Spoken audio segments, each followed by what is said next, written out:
وكفى والسلام على عباد الذين اصطفى أما بعد قال رسول الله صلى الله عليه وسلم دل قرۃ عینی کی اصطلاح اسٹیج پر جلوہ فرمائے علماء کرام اور معزز سامعین، میں آپ حضرات کے سامنے نماز کے موضوع پر اظہار خیال کرنا چاہتا ہوں۔ دعا کیجیے اللہ تعالیٰ ہم سب کو اس پر عمل کرنے کی توفیق عطا فرمائے، آمین۔ حضرات، نماز دین کا دوسرا عظیم ترین ستون ہے جس کی زندگی میں عظیم ترین ستون ہے۔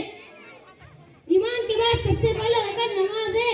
نماز سب سے بڑی عبادت ہے۔ جس کی زندگی میں نماز ہے اس کی زندگی میں راحت ہے، عزت ہے، سکون ہے۔ نماز اتنی عظیم چاہیے کہ اللہ تعالیٰ نے سارے احکام دین کی راہ پر عطا فرمائے، لیکن جب نماز کی باری آئی تو حق تعالیٰ نے اپنے محبوب حضرت محمد صلی اللہ علیہ وسلم کو شب معراج میں آسمان پر بلا کر عطا فرمایا۔ گویا نماز خدا کا قیمتی تحفہ جو اس نے امت محمدیہ کو بخشا تھا۔ محترم سامعین، نماز کی اہمیت کا اندازہ اسی سے لگایا جا سکتا ہے کہ قرآن مجید میں سب سے زیادہ اسی بات کا تذکرہ کیا گیا ہے اور دونوں جگہ کے سردار حضرت مصطفیٰ صلی اللہ علیہ وسلم نے اس کی فضیلت کو بار بار بیان فرمایا۔ اور ایک جگہ فرمایا کہ دل قرۃ عینی کی اصطلاح میری آنکھوں کی ٹھنڈک نماز میں ہے، اور ایک حدیث میں فرمایا کہ الصلاۃ عماد الدین، نماز دین کا ستون ہے۔ فرمایا جس نے اسے قائم کیا اس نے دین کو قائم کیا، جس نے اسے قائم نہ کیا اس نے دین ہی کو دھا دیا۔ حضرت محمد صلی اللہ علیہ وسلم نے فرمایا جب بچہ 7 سال کا ہو جائے تو اسے نماز کا حکم کرو، اور جب 10 سال کا تو اسے نماز چھوڑنے پر مارو۔ سامعین کرام، نماز چھوڑنا بہت بڑا گناہ ہے۔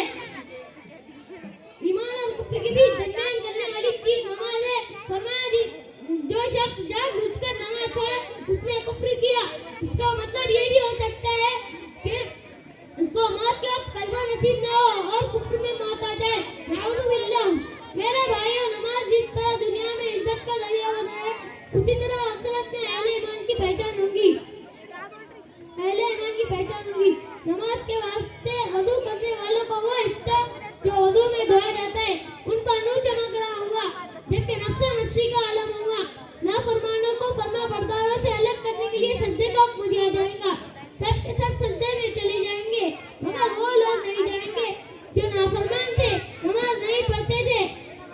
ان کی کمر میں تختہ لگا دیا جائے گا جس کے سبب وہ سجدہ نہیں کر سکیں گے، تو اس طرح بے نمازیوں کو محشر میں سب کے سامنے دلیل و قبر ہونا پڑے گا۔ آئیے عہد کریں کہ آج سے ہم نماز کی پوری پابندی کریں گے انشاءاللہ وما علینا الا البلاغ۔ ماشاءاللہ۔ اس کے بعد زویا محمد شفیع اس بچی کی تقریر ہے، فضائل صحابہ۔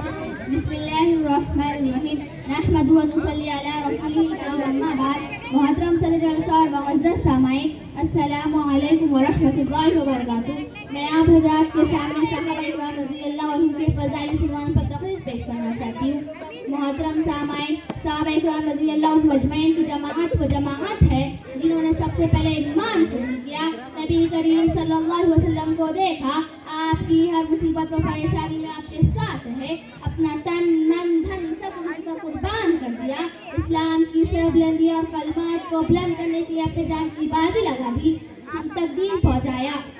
ہم نے صحابہ اکرام رضی اللہ عنہ کی بے انتہا قربانی شامل تھی۔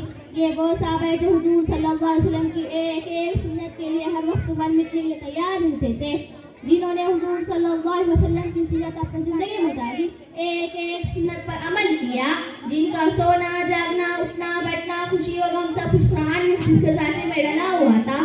اس لیے اللہ کے سچے رسول محمد عربی صلی اللہ علیہ وسلم نے اپنے ساتھیوں کے متعلق فرمایا کہ میرے صحابہ ستاروں کے مانند ہے، ان میں سے جس کی اقتدا کرو گے کامیاب ہو جاؤ گے۔ محترم حضرات، صحابہ کا زمانہ خیر القرون یعنی سب سے بہترین زمانہ، ان کی امانت اور دیانت کی قرآن نے گواہی دی، ان کی تعریف و توصیف میں حدیث بھری پڑے ہیں۔ قرآن کو قیمتی سرمایہ جو ہم تک پہنچائے وہ سب انہی کے واسطے سے ہمیں ملا ہے۔